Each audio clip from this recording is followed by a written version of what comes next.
सतगुरु से जिनको नाम मिल गया है तो उनसे काल क्यों डरता है।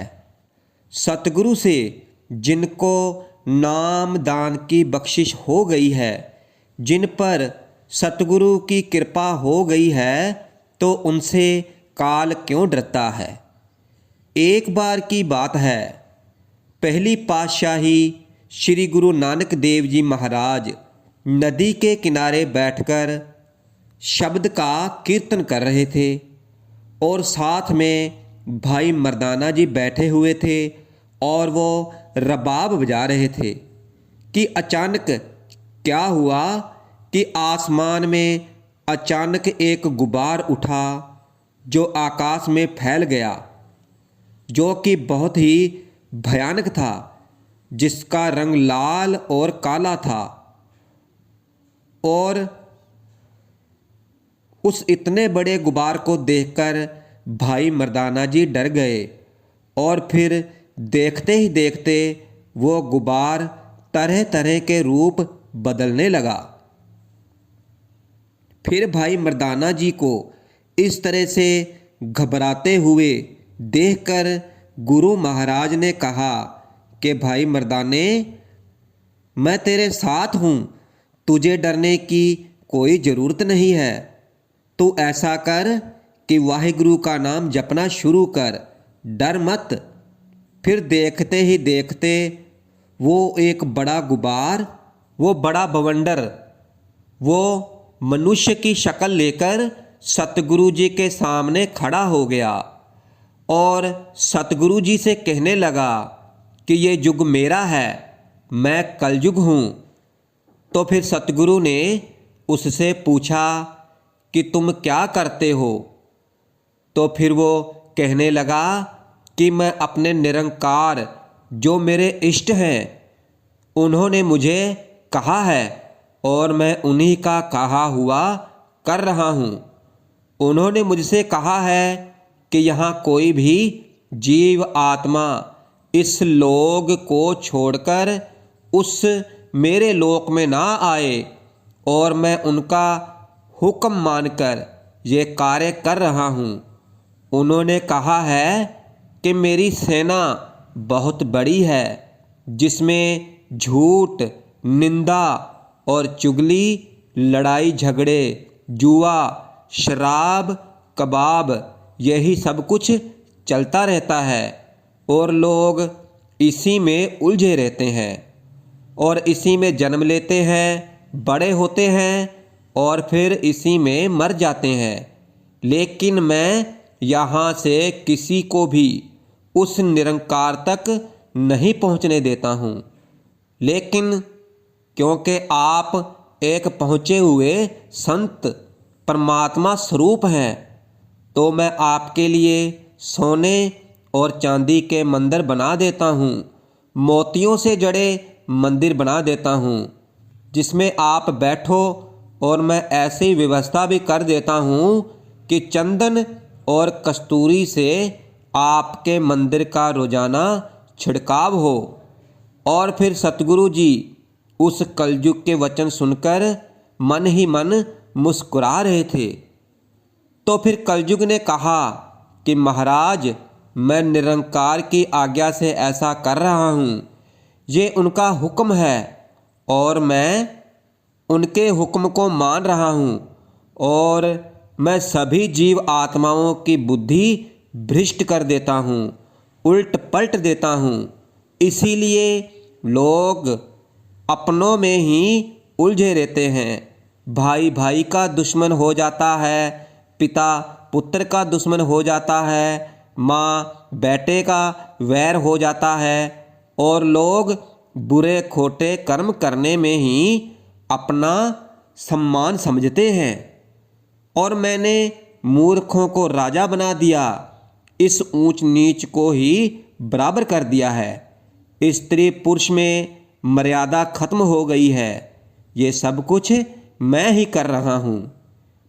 फिर इतना कहकर वो हंसने लगा। सतगुरु जी ने पहले तो उससे कुछ नहीं कहा और उसके मन की ओर बातें जानने के लिए उसे और भड़काया कि और तुम्हारे निरंजन ने क्या कहा है, मैं सब जानना चाहता हूँ। और फिर इस तरह से उस कलयुग ने वो सारी बातें सतगुरु को बताई जिससे जीव आत्मा कभी सुखी नहीं रह सकती है और अपने रास्ते से भटक जाती है और अपने असली कार्य को भूल जाती है, जिस कार्य के लिए उसे परमात्मा ने इस धरती पर भेजा है। फिर उसकी सारी बातें सुनने के बाद सतगुरु जी ने उसे हुक्म दिया कि मैं जो कह रहा हूँ इस बात को ध्यान से सुनना कि यदि तूने मेरे श्रद्धालुओं को, मेरे प्रेमियों को, जिनको नामदान मिल गया है और जो सिमरन भजन करते हैं, जो शब्द का कीर्तन करते हैं, जो सत्संग करते हैं, और वहाँ जो तेरी ये सेना है वो कभी धावा ना बोले, बता तू वचन देता है। फिर सतगुरु की बात सुनकर पहले तो कलयुग सोच में पड़ गया, लेकिन उसके बाद उसे ऐसा लगा कि मैंने इन्हें यदि ये वचन ना दिया तो ये मुझे ख़त्म भी कर सकते हैं, मेरा अस्तित्व ही मिटा सकते हैं। इसीलिए वो दोनों हाथ जोड़कर बोला सतगुरु जी से कि मैं आपको वचन देता हूँ कि आप जो भी मुझसे कहेंगे मैं वही करूँगा।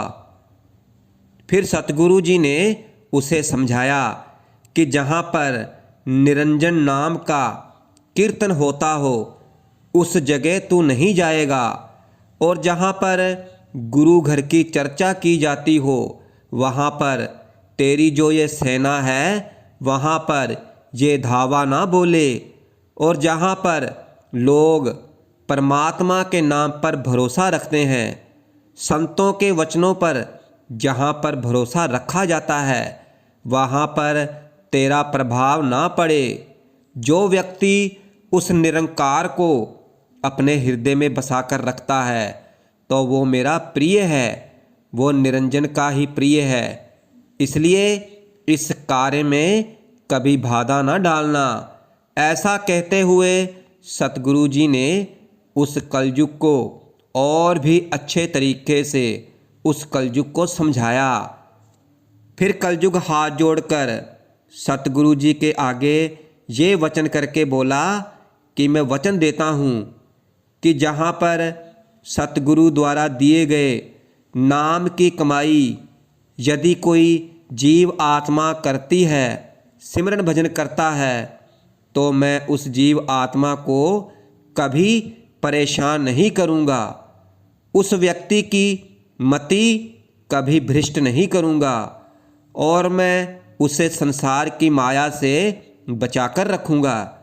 मैं उसके मार्ग में आने वाली सभी रुकावटों को दूर कर दूँगा, और मैं अपनी सेना को ऐसे लोगों से, ऐसे सज्जनों से, ऐसे सतगुरु के प्रेमियों से दूर रखूँगा। और जहाँ पर सत्संग होता है, जहाँ पर गुरु घर की चर्चा होती है, जहाँ पर गुरु घर का प्रताप है। और फिर इतना कहकर सतगुरु जी को वचन देकर वो कलयुग वहाँ से अंतर्ध्यान हो गया। और सतगुरु जी को भाई मर्दाना जी देखते रह गए। और फिर भाई मर्दाना जी ने सतगुरु से कहा कि गुरु महाराज जी, आपने ये बहुत ही अच्छा किया।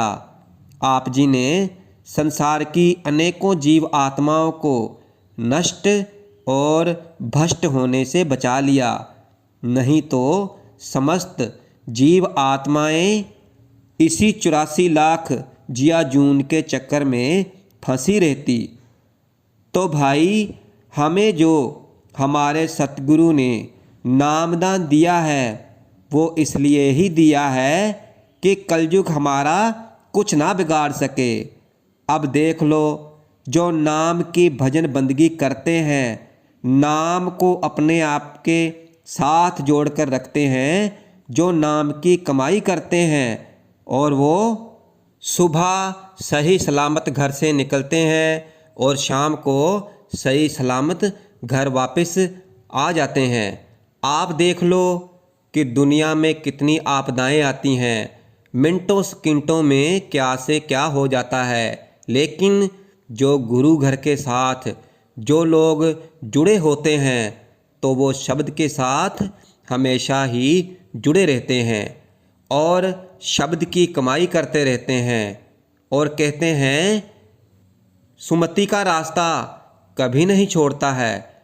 एक सत्संगी इसलिए जो हमारे सतगुरु ने हमें जो नामदान दिया है इसे बहुत ही अमूल्य धन समझकर इसकी कदर करनी चाहिए, क्योंकि भाई इस जीवन का कोई पता नहीं है, पता नहीं किस समय हमारा यहाँ से जाने का वक्त आ जाए। इसीलिए इसी समय सतगुरु नाम का सिमरन करते रहना चाहिए। इससे कभी कलयुग हमारे आस पास भी नहीं भटक सकता है, हमारे साथ कोई दुर्व्यवहार नहीं कर सकता है। अब आप खुद ही देख लो कि घर परिवार में लोग इतना धन कमाने के बाद भी कलेश, ईर्ष्या, द्वेष, क्रोध भरा पड़ा है, भाई भाई का दुश्मन बना हुआ है, पति पत्नी की नहीं बनती है, इसी तरह पड़ोसी की पड़ोसी से नहीं बनती है। लेकिन जो पूर्ण सतगुरु से नामदान की बख्शिश प्राप्त कर लेता है और जो दिन रात नाम की कमाई करता है तो फिर उनका ये कलयुग कुछ भी नहीं बिगाड़ पाता है। इसलिए हमें पहली पातशाही श्री गुरु नानक देव जी के इस कथन पर विश्वास करते हुए अपने सतगुरु द्वारा दिए गए नाम पर पूरा विश्वास रखना चाहिए। और कहते हैं जो गुरु के नाम पर विश्वास रखता है तो फिर उसका काल कुछ भी नहीं बिगाड़ पाता है, उनसे तो काल खुद डरता है, उनके आसपास आने से भी काल डरता है जिनको सतगुरु से नामदान मिल चुका है।